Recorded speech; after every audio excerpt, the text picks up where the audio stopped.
Alors comment protège-t-il cette image? Il va d'une certaine façon nous mordre à l'intérieur.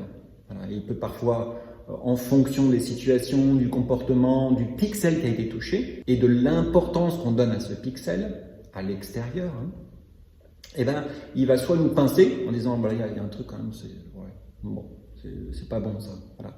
Mais parfois il va nous mordre très fort. Et là, quand on nous mord très fort de l'intérieur, c'est là où il y a une véritable réaction.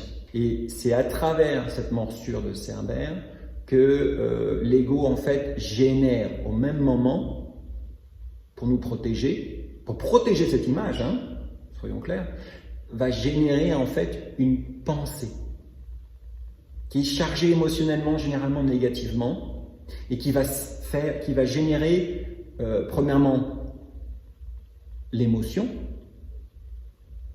qui réactive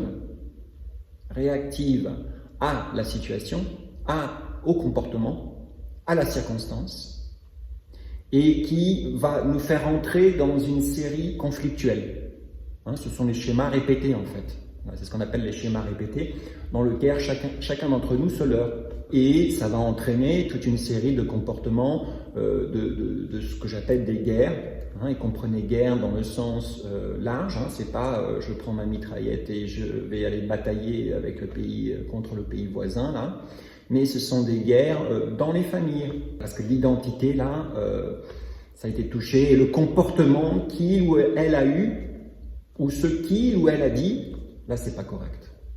Voilà, là, je peux pas accepter ça. Je peux pas laisser passer ce comportement. Ah non, ça défie toute logique. Comment peut-on accepter une telle situation? À ce moment-là, dès que le pixel a été touché, l'ego va générer la pensée, et cette pensée chargée négativement va nous faire réagir. Réagir, je dis bien. Donc, agir encore comme avant. Voilà, parce que tout cela, toute cette identité est chargée et en fait est déjà dans un cadre préétabli.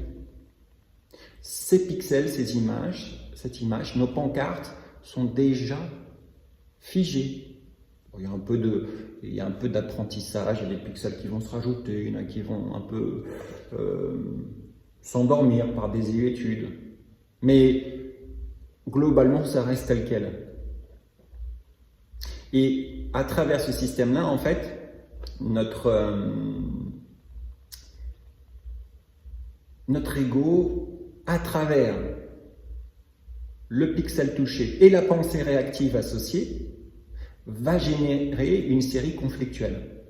Et l'autre, de l'autre côté, va faire la même chose, etc., etc. Donc là, on rentre dans un cercle de douleur un peu infernal et habituel, dans lequel